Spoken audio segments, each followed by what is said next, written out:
All right, I've hit record. Let's talk about inheritance, because that's a word, and Jeff was right. You pick up that word a lot in the Old Testament. The word inheritance shows up. So remember, it goes back to, there are a couple places that it kind of goes back to. The first is Genesis chapter 12, right, where God calls Abraham out. He says, Abraham, I'm going to make you a great nation. I'm going to bless you, and I'm going to bless the whole world through you. And then he says, everywhere you go, everywhere your feet goes, this will be your land. And then in Genesis chapter 15, that the covenant is kind of in some ways formalized. There's that really strange image. Remember, Abraham has a really dark dream, and he goes outside, and remember, they split the calf, and the burning pot goes through the calf all by itself. And I mean, it's a strange thing. The idea is that this is God making a covenant, and the covenant is that Abraham will be that he's going to be a great nation, that he's going to go in, and there's going to be this promised possession. And first and foremost, though, he and his family are going to go down to Egypt, and they're going to be slaves for 400 years. And then when they come out, then it'll be ready. And then it includes that sort of cryptic, for the sin of the Amorite is not yet complete. And that's all in Genesis 15. So after that, once we get to, then the story of in Genesis, it follows, it's Abraham, and then Isaac, and then Jacob. And then we get to the Joseph stories and narratives towards the end. And then they end up in Egypt. And so Genesis really tells the story of how they get to Egypt. Exodus then starts with them coming out of Egypt 400 years later, and the journey to get back, and, God dwelling in their midst. The inheritance part becomes huge. And the word inheritance really is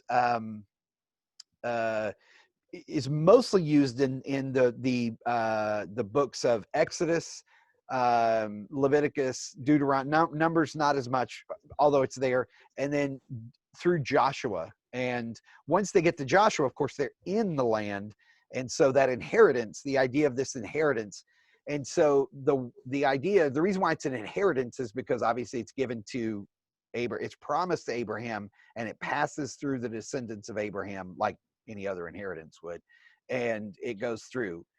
So one of the things we see is there's the image, and it's a common image in the ancient Near East, of a landlord. And in fact, Jesus uses that imagery quite a bit, right? He says there was a landlord who decided to build a vineyard, and then he went away for a long time. And then, right, the idea of landlords, people owned land, but they would very often not work the land. They would just rent the land, and landlords were in charge of deciding who was able to be on that land. And in some ways, God acts as the landlord, and he gets to decide who can be on the land and who can't be on the land. And so there's that image built into there too. And so once they get into the land, bless you. Once you get into the land, then this land is their inheritance. It's the thing promised to them by God for them to live in. But there's also, then they begin to also, even in the Old Testament, they begin to, in some ways, spiritualize that a little bit. So in other words, there's the physical, material, literal inheritance of the land. But once you get into Psalms, you see them sort of also spiritualize that a little bit. And they say, like the song that we sing on Sunday mornings, your statutes are my heritage forever. That the word heritage is inheritance, right? Then they've often thought of the law as an inheritance, right, as a gift. And so there's a certain spiritualizing of that. And so this inheritance idea is that Israel is given the land because it flows through that promise of Abraham. And so it is a huge part of the first 6 books of the Bible, Genesis through Joshua. Judges, once we get to Judges, right, then they're there, and they don't think of it in terms of the same way because they're already possessing it. In fact, once we get to Judges and 1st and 2nd Samuel and 1st and 2nd Kings, really the difficulty they have is in trying to stay obedient, to stay in the land. And of course they don't. They don't stay in the land. And Then they get into, once we get into the prophets, they talk about their inheritance that has been wiped away, right, because of their unfaithfulness, but that God in his graciousness is going to bring them back. So you see how inheritance works through. Now, but Jeff, are there any particular questions? Because that's just the overview of inheritance. I want to make sure I don't just ramble and not answer the question, which I am prone to do sometimes. But I just was struck by the fact that that term kept popping up, and I wondered whether there was some additional significance based on the customs of that time that wouldn't be obvious to a 20 observer. Yeah, I think it So, works very similar to the way we would think of it. And of course, it's an inheritance for the whole people, whereas we generally tend to think of inheritances as, small groups and mostly family members, individuals, that kind of thing. This is an inheritance, but the biggest thing that they need to know is it is a theological inheritance. Like remember, the idea is that they need Israel for God's plan to bless the nations and the whole world. Israel needs a place to live, right? And so there's this sense that when you read the Bible from a 21st century perspective, at least, we tend to not like the stories of, Israel going in and taking the people that already lived there and then getting rid of them, right? That's a troublesome story for us. But remember, if God in the ancient world, if God is the landlord, he gets to decide who's worthy to live there and can dispossess people because it's his land. It belongs to him. He's the landlord. And that would have, and in the ancient world, the problem is that we're comparing very often when we think of it that way, we're comparing, a 1000 BC narrative to our 21st century kind of ideals, when it would have been very common in the ancient world for, for the people to go, well, no, we need this land to survive. And yes, there are people on there, but we'll just dispossess them. It wouldn't have been that uncommon. What is uncommon in the Bible is that it is not, that there's not a blank check. In other words, once we get to Joshua, Israel is no longer allowed to just declare holy war and say, oh, we're going to go down and take over Egypt. Like, they're not allowed to do that. They don't have a blank check to just go make war anytime they want.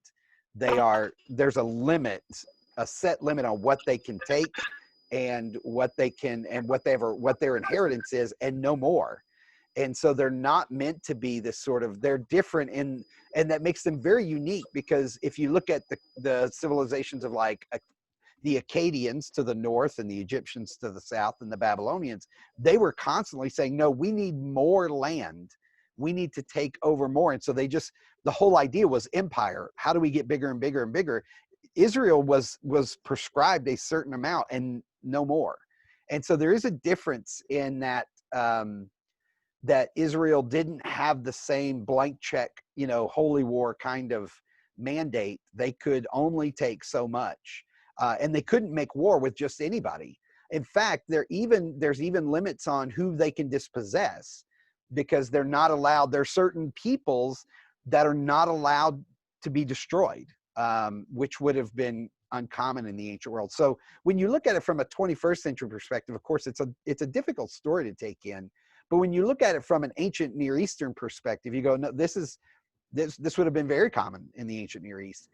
In fact, the Bible is even more self-conscious about the violence, and it very limits it to certain segments of the Bible. And the other thing that the prophets do even more so is they even say, remember, if God is the landlord, they will say, that Israel has become unworthy to live in the land. And so God is dispossessing them from the land.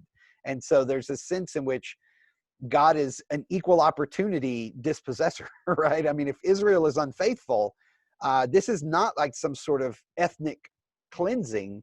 This is about faithfulness to Yahweh. And it's not about the sort of promises to the ethnic people of Israel, but rather to a people of God who are meant to be, blessing to the world. And if Israel is not willing to be a blessing and follow God, then they too will also be dispossessed, because God is, if Yahweh is the landlord, then he does that.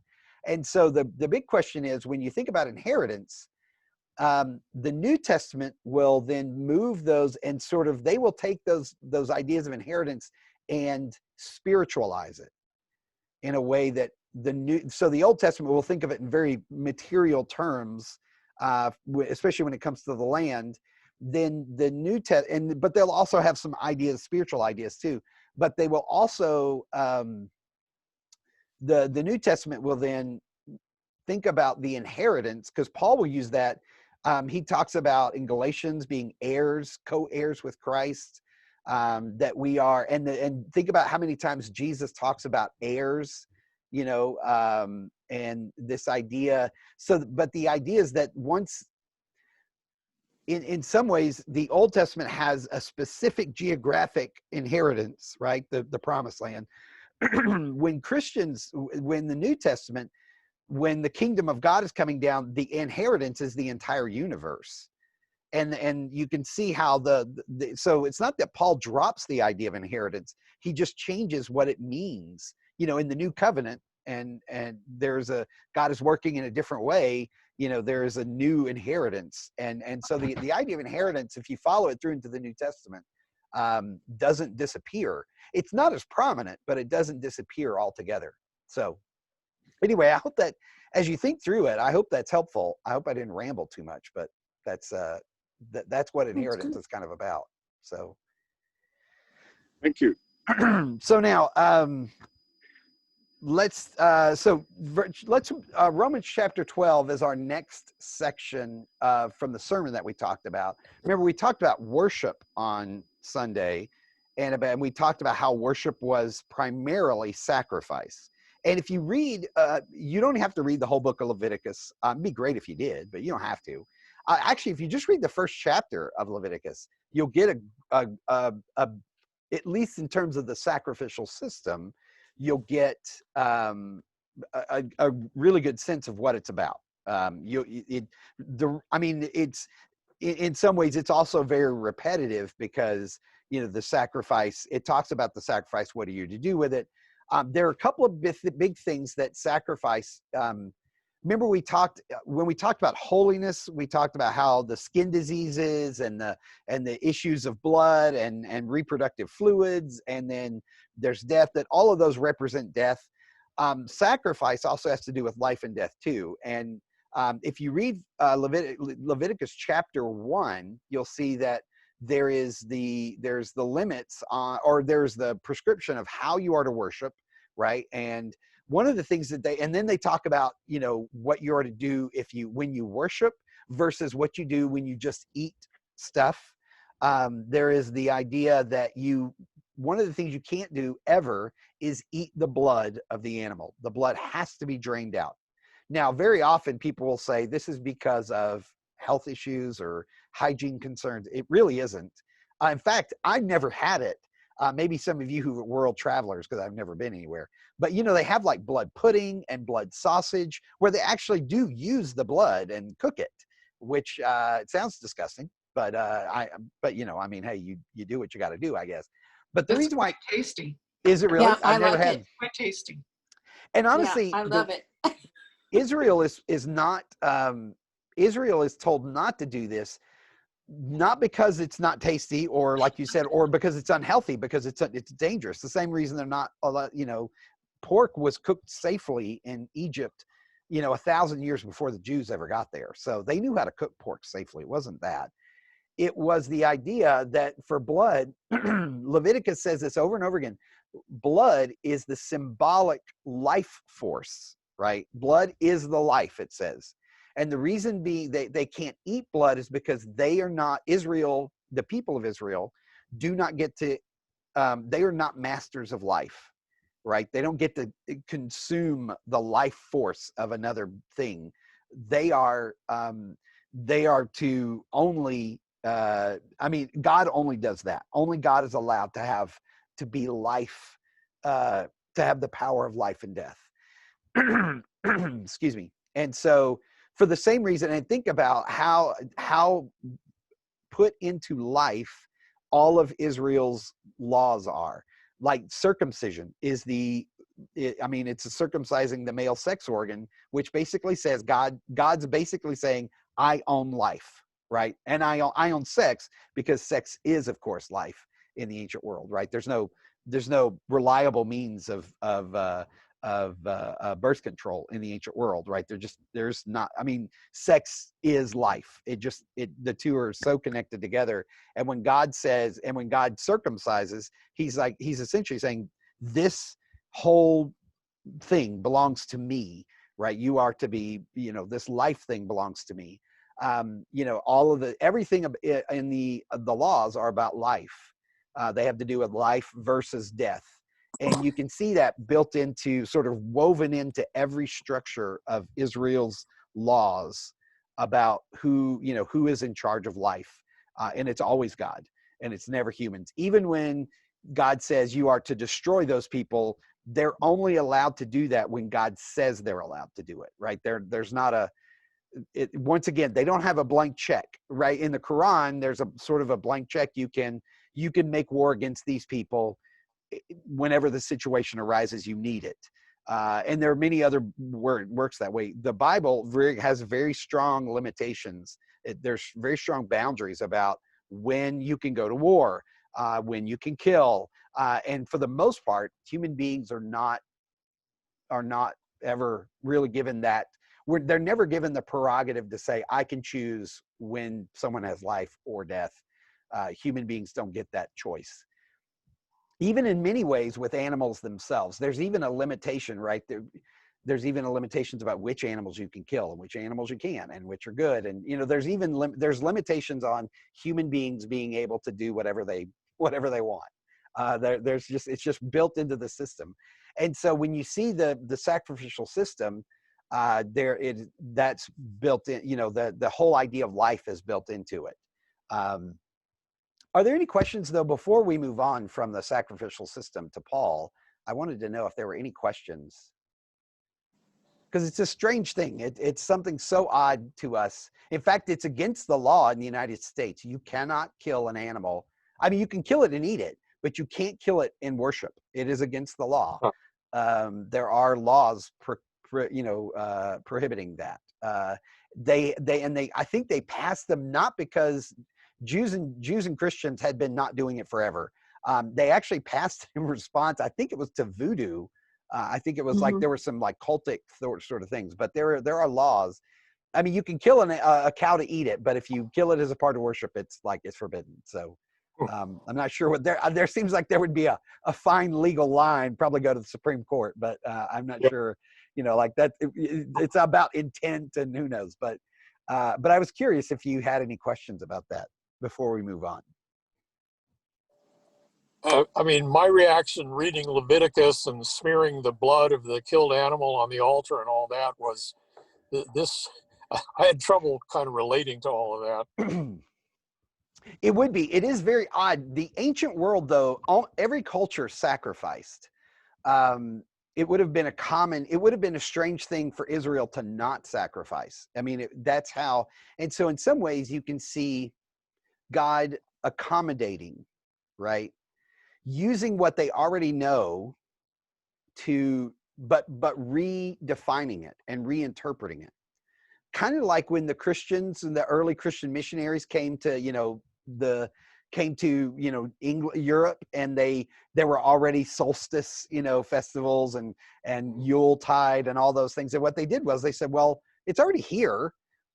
Jesus wasn't born on December 24th or 25th. So, but they're already here. So we'll rebrand it and take it, instead of making it about, pagan, whatever, we'll make it a Christian celebration. In some ways, you can see the Old Testament doing that, where they're taking the worldview that they would have had in the ancient Near East and God redefining it. So here's the difference between, in the ancient Near East, the gods did not love people, right? You read the Enuma Elish and the Epic of Gilgamesh, the gods they didn't love the people. In fact, the gods of the ancient Near East thought of human beings as useful but annoying necessity, right? Like they were. I mean, when you read the story of the flood in the other ancient Near Eastern texts, the reason they send the flood is because the human beings are too loud. They're always like obnoxious, and we hate them because they're so noisy. So they sent the plague, the deluge on them because they were noisy. They were keeping them up at night is essentially what they were doing. They're like old men, spraying the hose on them to get rid of. I mean, that was essentially what it is.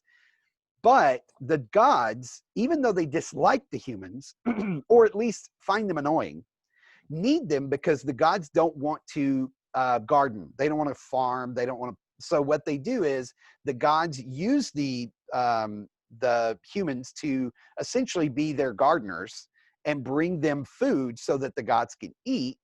And then the gods, they need the humans are a necessity, annoying, but so they'll do favors for them, because they're feeding them. The Old Testament, it's very clear that God never eats the God never consumes the sacrifice.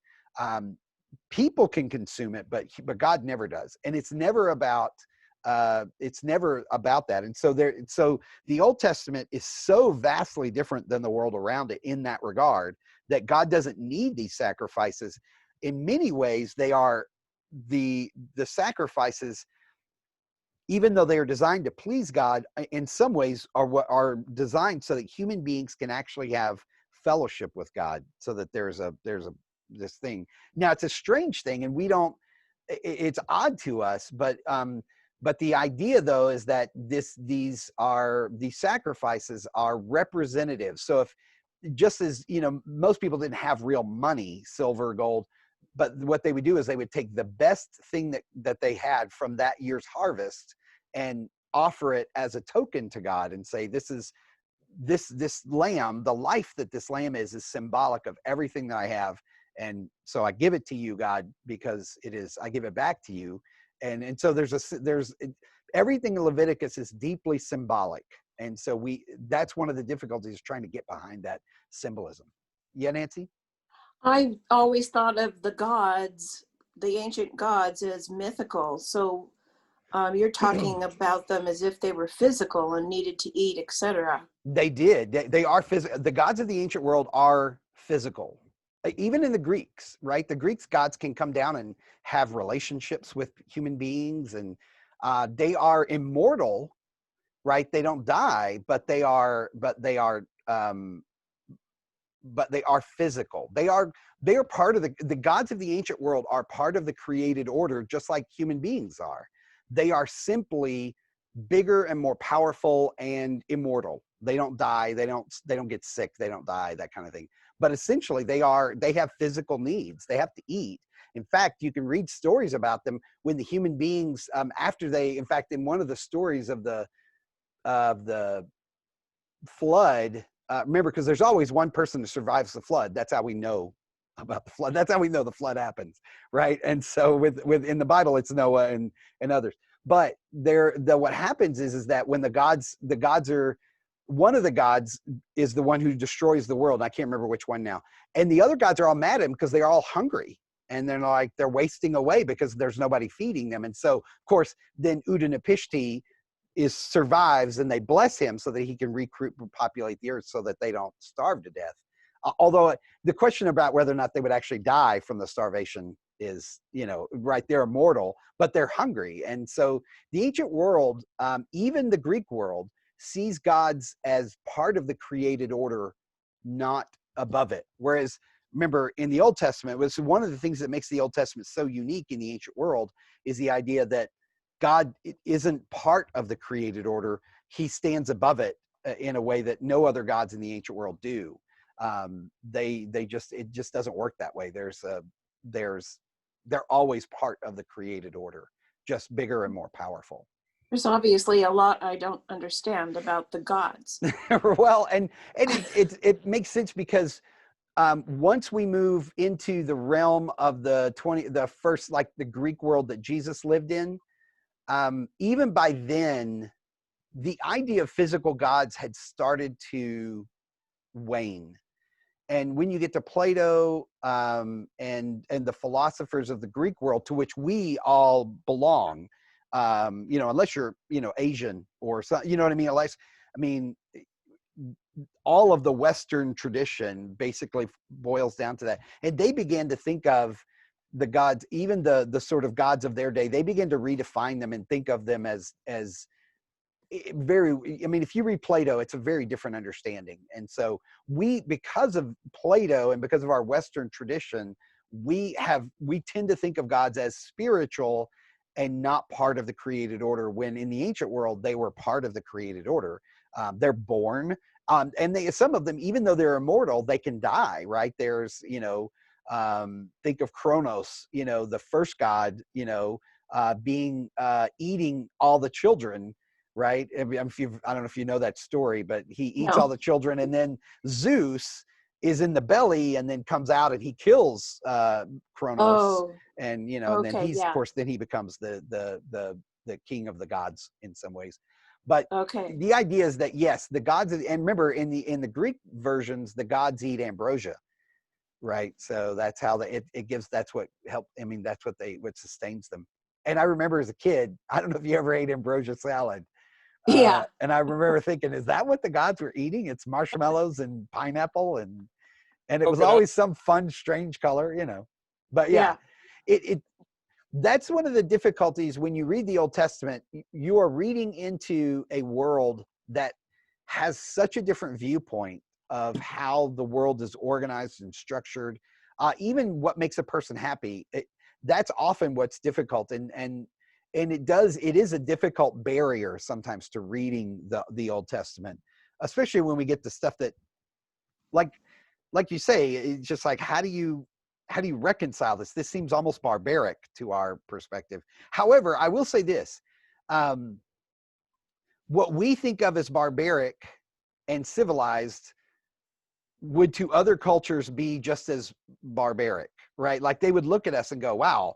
I mean, think about how we treat old people. We like ship them off into these sort of concentration camps and sort of let them all go there. And that, you know what I mean? Like in the ancient world, they would have considered that utterly barbaric to have old people die in a place all by themselves. Like that would just have been, it would have been as barbaric as we think about animal sacrifice. They would have said, how could you possibly put your loved one in a home and then, you know what I mean? Like they would have just thought that was insane, right? And And I live in a nice home. well, you do, and you also have family surrounding you, and but there are, I mean, I've been to places where there are just people that go there and they die all by themselves, and they're all about their family never visits them, and they're, you know, like it's the idea that idea in other cultures is considered the greatest sin in the world. Like they look at Americans, and they are even modern, even contemporary cultures in Asia, and well, I was going to say India, like as India is not part of Asia, but you know, like very many Asian cultures and African cultures look at America and they think, oh my gosh, what is wrong with these people? And right, so but what is commonplace for us, and I'm not saying that there's not good reasons. Very often people go, we skilled nursing facilities are important because you're like, we can't care for them. There's not in the structures in which the ancient Near East lived, there were multiple generations all living together. So it wasn't up for, you know, like one person to have to care for a person that she could no longer care for, he could no longer care for. Like it just, the idea that you would have been a 70-year-old person, which would have been very old in the ancient world, living by themselves is an unthinkable thing. It's an unthinkable. It's like us, you know, thinking about going to driving to Mars or something. It's just such an odd thing. And so it is very difficult when we come to the Bible. We have these ideas, and I think in the ancient world, if they were to look ahead and see what we are, they would go, wow, there's some barbarians over there. I don't know what they're doing. And it's a difficult, and I always think it takes a great deal of humility. It's like when you travel to I often think of going to the Old Testament as traveling to a foreign land. And you have to have a certain amount of humility when you go to a foreign land and go, you know, if you go to France and they're like, wow, look at all the things they're doing here. This is so dumb. You're like, well, have a little bit of humility when you go there and go, well, they do things differently and they have different values. But once you live in that system, you kind of then begin to understand the values. The Old Testament is that way. You have to go into this foreign land and kind of go, well, wait a minute.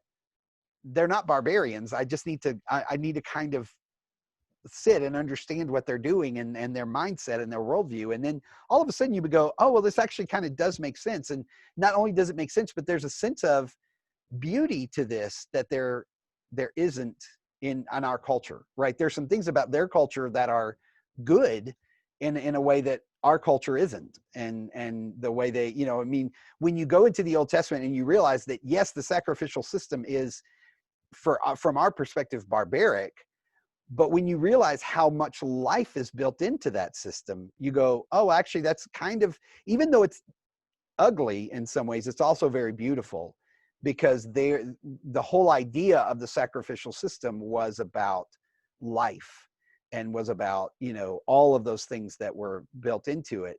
And once you begin to understand the symbolism of it, you begin to realize that there's a great deal of just real beauty to it. And there's also, but the thing about it here is that we need to do is we need to understand the point of Christian life is not to recreate the Old Testament or the New Testament for that matter. We're not supposed to make our churches look like a first century church, right? That's not what, like, without running water and, like we're not supposed to recreate that world, but there are things we can learn from them as we, that we're not supposed to go back and recreate the sacrificial system. There are just little things when you look at other cultures that do help you shine light on some of the things that our own culture, we take for granted, and we go, maybe that's not so good that we take that for granted. I don't know. It's like when you visit another world, another country, you come back going, oh, they actually did that better than we do. And maybe there's something we can learn from that. I think it's with the Old Testament, especially. All right, we never got to Romans 12, but that's okay, because we'll do it it all feeds into Romans 12 when we get there on Friday. So Friday morning we'll be in Romans 12, and we'll talk about how sacrifice is modified and into the New Testament, and what do we think about that, and how does that work, and what's the lowdown on that. So anyway, I will see you guys Friday. Thank you so much for showing up, and if you, like I said, tell people if they missed it, they can get it on YouTube, get it on Facebook. We'll all be together. Thank you, guys. All right. Cheers. Love you. Thank you. Bye. Bye, Mary. Bye. Can't see you, but bye-bye. Bye, Mary. Bye. Bye. Thanks, Lee. Bye-bye. Thank Love you you. guys.